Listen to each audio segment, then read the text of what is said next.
Will there be talks, and why haven't there been talks about resolving the conflict in Ukraine, peace talks? Они были, они дошли до очень высокой стадии согласования позиций, сложно. They have been. They reached a very high stage of coordination of positions in a complex process, but still they were almost finalized.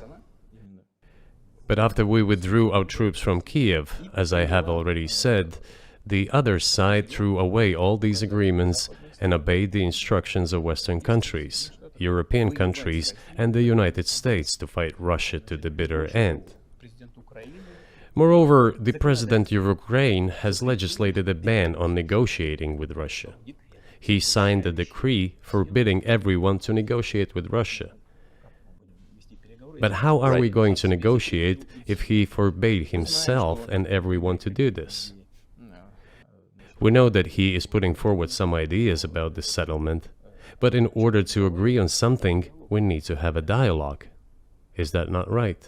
Well, but you wouldn't be speaking to the Ukrainian president, you'd be speaking to the American president. When was the last time you spoke to Joe Biden? I cannot remember when I talked to him. I do not remember. We can look it up. You don't remember?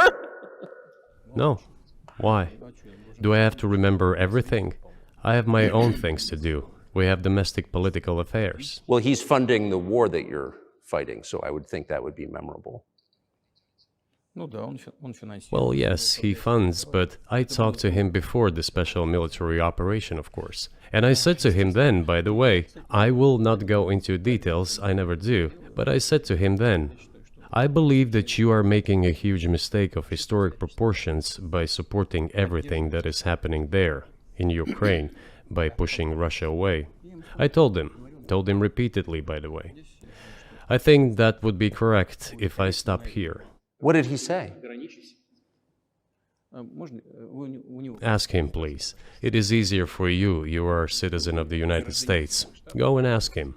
It is not appropriate for me to comment on our conversation. But you haven't spoken to him since before February of 2022?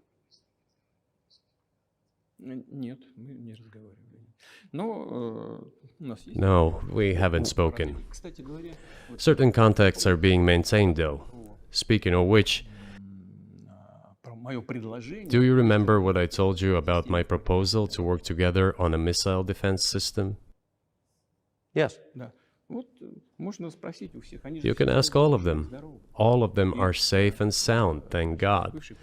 The former president, Condoleezza, is safe and sound, and I think Mr. Gates and the current director of the intelligence agency, Mr. Burns, the then ambassador to Russia, in my opinion, are very successful ambassador. They were all witnesses to these conversations. Ask them. Same here. If you are interested in what Mr. President Biden responded to me, ask him. At any rate, I talked to him about it. I'm definitely interested, but from the outside, it seems like this could devolve or evolve into something that brings the entire world into conflict and could initiate a nuclear launch. And so why don't you just call Biden and say, let's work this out?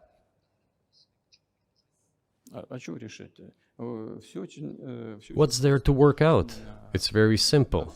I repeat. We have contacts through various agencies.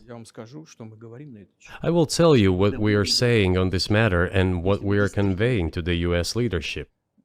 If you really want to stop fighting, you need to stop supplying weapons. It will be over within a few weeks. That's it. And then we can agree on some terms. Before you do that, stop. What's easier? Why would I call him? What should I talk to him about? Or beg him for what? And what messages do you get back? You're going to deliver such and such weapons to Ukraine? Oh, I'm afraid, please don't. What is there to talk about? Do you think NATO is worried about this becoming a global war or a nuclear conflict?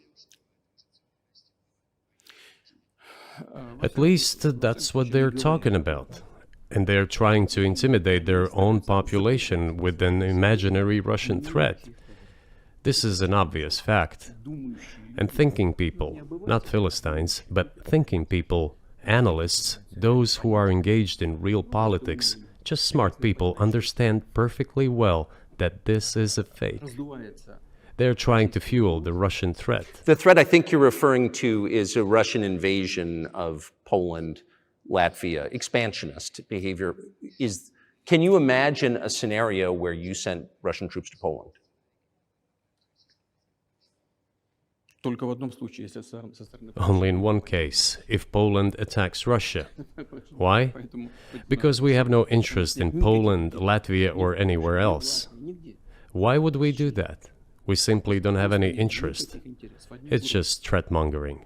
Well, the argument, I know you know this, is that, well, he invaded Ukraine, he has territorial aims across the continent, and you're saying unequivocally you don't.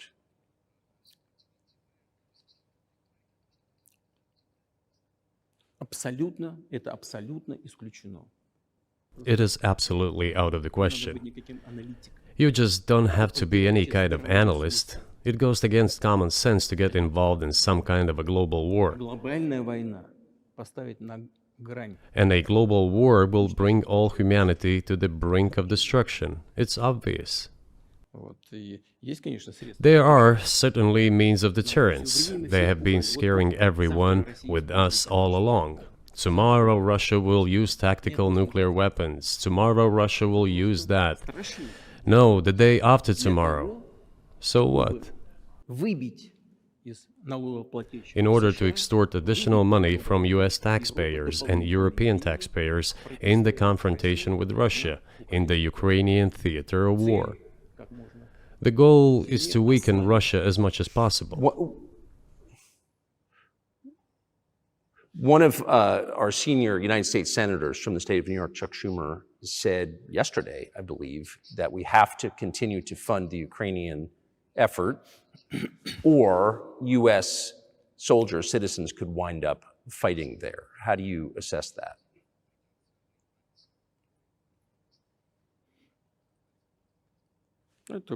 Это провокация. This is a provocation, and a cheap provocation at that.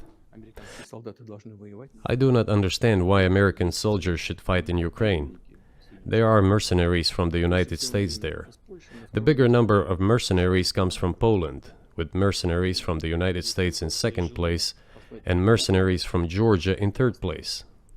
Безусловно. Well, if somebody has the desire to send regular troops, that would certainly bring humanity to the brink of very serious global conflict. This is obvious. Do the United States need this? What for? Национальной территории. У вас нечем заниматься. Thousands of miles away from your national territory. На границе полно. Проблемы с Don't you have anything better to do? с государством. You have issues on the border, issues with migration, issues with the national debt, more than $33 trillion. You have nothing better to do, so you should fight in Ukraine? Понимая ситуацию, которая складывается. Wouldn't it be better to negotiate with Russia?